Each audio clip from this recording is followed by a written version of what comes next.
Syekhuna, Syekhuna, Syekhuna.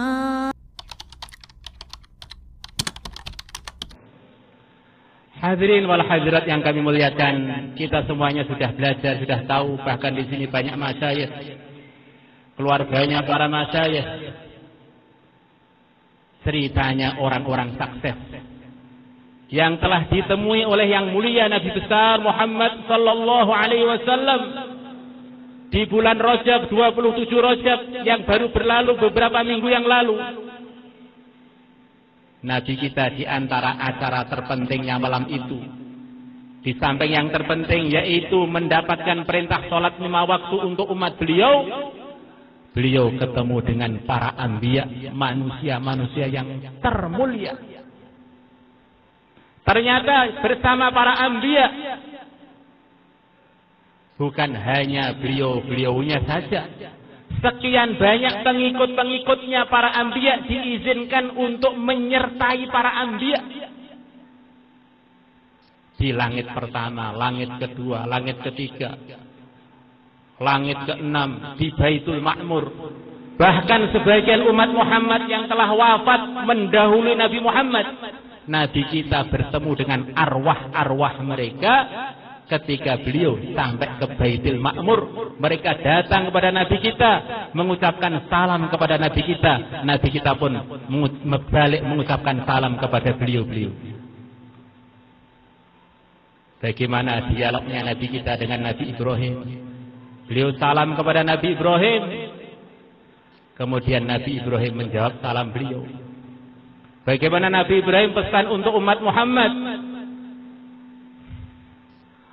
Katakan wahai Nabi Muhammad kepada umatmu bahwa surga itu thayyibatut turbah. Surga itu begitu subur sekali tanahnya. Ki'an masih begitu luas sekali, siap ditanami dengan tanaman yang enggak terbatas.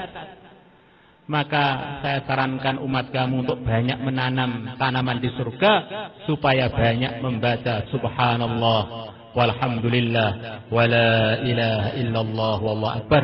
Mari kita sama-sama mengatakan ini. Subhanallah walhamdulillah wala ilaha illallah Allahu akbar. Subhanallah walhamdulillah wala ilaha illallah huwallahu akbar. Nabi kita bertemu Nabi Musa. Nabi Musa bertanya kepada Nabi kita, berapa kali sholat yang telah diwajibkan oleh Allah kepada umat engkau wahai Nabi Muhammad? Maka Nabi kita menjawab 50. Nabi Musa, arwahnya Nabi Musa risau mengenai perihal umat Muhammad, yang akhirnya dengan berkahnya usulan Nabi Musa, sholat 5 waktu yang asalnya 50 menjadi 5, pahalanya tetap seperti semula, yaitu seperti sholat 50 kali. Yang diantara kesimpulannya para hadirin, bahwa orang-orang beriman yang mereka mengamalkan agama dengan begitu baik, yang dipimpin oleh para nabi, para rasul, selepas wafat mereka, beliau-beliaunya ditempatkan di tempat-tempat yang begitu mulia. Bahkan yang bukan nabi, bukan rasul pun dapat berkahnya, dikumpulkan dengan para nabi, para rasul. Dan mereka masih diizinkan untuk menjawab salamnya yang mulia Nabi besar Muhammad SAW. Maknanya sebagian umat Muhammad, sebagian orang yang beriman dari yang bukan umat Muhammad, selepas wafatnya masih diizinkan untuk memberikan manfaat kepada umat yang masih hidup di dunia yang belum wafat seperti mereka. Ya, ada orang-orang yang berkah para hadirin, selepas wafat pun masih barokah. Dan kita ini sangat husnudzon, madrasah Az-Ziyadah ini termasuk madrasahnya orang soleh yang selepas wafatnya berkahnya masih terus sampai sekarang, semoga terus sampai hari kiamat. dulu sebelum keluarga Pak Ustadz Imam sempat mondok sebentar di tempat kami. Kami ini datang ke Aziyadah itu menurut saya bukan kebetulan. Sebetulnya sudah ada cerita lama. Waktu itu saya sedang tidur di masjid. Dan imam pun sepertinya, Pak Imam belum tak ceritai, saya tidur masjid. Perasaan saya ada rombongan datang. Rombongannya orang-orang soleh. Datang ke Temboro. Kemudian rombongan tadi dipimpin oleh yang mulia Nabi besar Muhammad SAW. Kemudian perasaan saya datang ke tempat tidur saya di masjid itu. Kemudian datang memperkenalkan diri, kami rombongan.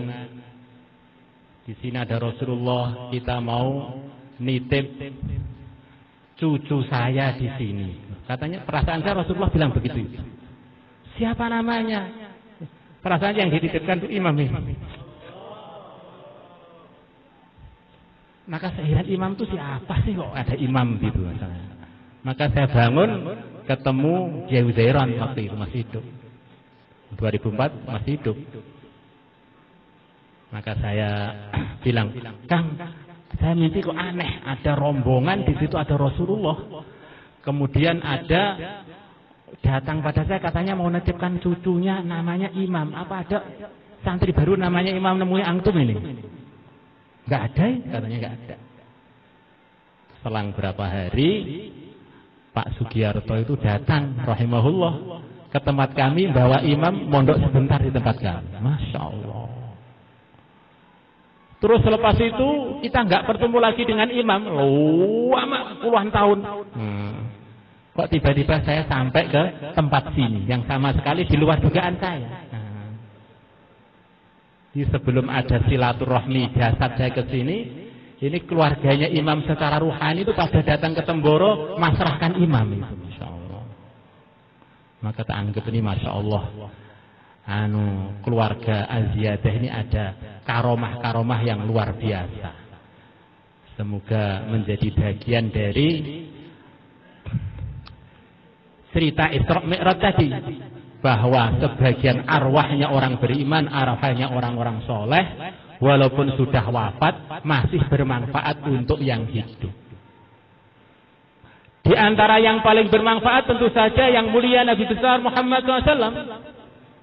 Yang Allah menjanjikan kalau tiga hal ini wujud, maka Allah akan memaafkan dosa-dosanya orang yang zalim. Pertama adalah datang kepada makamnya Nabi. Yang kedua beristighfar di hadapan makamnya Nabi. Kemudian yang ketiga bilang, ya Rasulullah, mintakan maaf untuk aku kepada Allah. Karena kita sebagai orang beriman harus yakin dalam hadis yang sahih rawahu Tabarani, yang mulia Nabi besar Muhammad sallallahu alaihi wasallam beliau bersabda, al-anbiya'u ahya'u fi kuburihim yusallun. Para anbiya mereka adalah orang-orang yang hidup di kubur-kubur mereka, beliau-beliaunya mengerjakan sholat. Di antara isinya sholat adalah mendoakan hidayah untuk umat. Di antara isinya sholat mendoakan keselamatan dan sayangnya Allah untuk dan ampunan dari Allah untuk Allah berikan kepada umat. Ketika Nabi kita Isra Mi'raj, beliau ketemu Nabi Musa di kuburnya. Ra'aitu Musa yusalli fi qabrih. Aku melihat Nabi Musa mengerjakan sholat di kuburnya. Masya Allah, hadirin wal hadirat yang kami muliakan. Dulu ketika Kiai Uzairon di Mesir, di sana tidur kata beliau, mimpi ketemu Nabi. sambil Nabi membawa kitab Minhaj. Mengatakan pada Kiai Uzairon, ini kitab Minhaj kamu ajarkan di pesantren kamu. Waktu itu pesantren kami kurikulumnya belum cukup untuk sampai ke Minhaj. Ternyata para hadirin, dengan berjalannya waktu, menjelang akhir hayatnya Kiai Uzairon, akhirnya terlaksana kita membuka kejuruan kitab Minhaj. Masya Allah. Dulu kita di Tembora itu waktu kita kecil, pelajarannya hadisnya Bukhari, Muslim, Riyadhus Shalihin, Bukhari, Muslim, Riyadhus Shalihin. Belum ada kutubus sittah. Maka ada sebagian keluarga kami ketemu Imam Tirmizi, mengatakan ajarkan kitab saya juga tuh di pesantren kamu. Nah, ada sebagian ketemu Imam Abu Dawud. Masya Allah, akhirnya kitab-kitab tersebut terwujud di dalam pesantren kita. Ini maknanya para hadirin, bahwa sebetulnya kebaikan-kebaikan itu adalah pilihan dari Allah. Kalau orang sudah dipilih ketemu orang yang wafat dalam mimpi pun sudah menyebabkan dia semangat untuk mengamalkan agama. Tetapi kalau orang itu memang belum dipilih, ketemu orang soleh melek-melekan nggak terkesan. Seperti Abu Jahal, Abu Lahab ketemu Sayyidul Anbiya melek-melekan nggak terkesan. Insyaallah. Hadirin wal hadirat yang kami muliakan, kita semua orang beriman paham bahwa kunci surga para hadirin adalah la ilaha illallah. Maka kalau orang beriman kemudian akhir kalimatnya mengatakan la ilaha illallah, maka dia dipastikan menjadi bagian ahli surga. Man kana akhiru kalamihi la ilaha illallah dakhala al-jannah. Siapa yang akhir hayatnya la ilaha illallah, maka pasti masuk surga. Hadirin, maksudnya pasti masuk surga di sini bagaimana?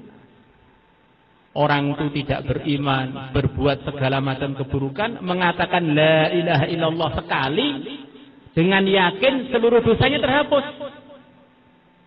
Kebaikan-kebaikannya masih tetap tertulis yang pernah dia kerjakan sebelum beriman. Lah ini orang ini beriman terus, kemudian akhir kalimatnya adalah la ilaha illallah.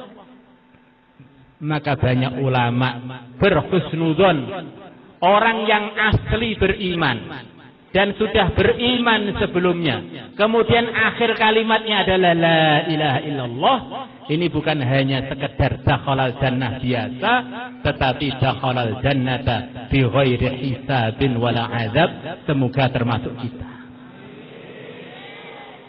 Apakah semua orang yang masuk surga mesti harus mengatakan la ilaha illallah? Tidak, para hadirin. Orang yang masuk surga dia harus bawa iman. Maka Nabi bersabda dalam hadis yang lain, man mata wa huwa ya'lamu annahu la ilaha illallah dakhala al-jannah.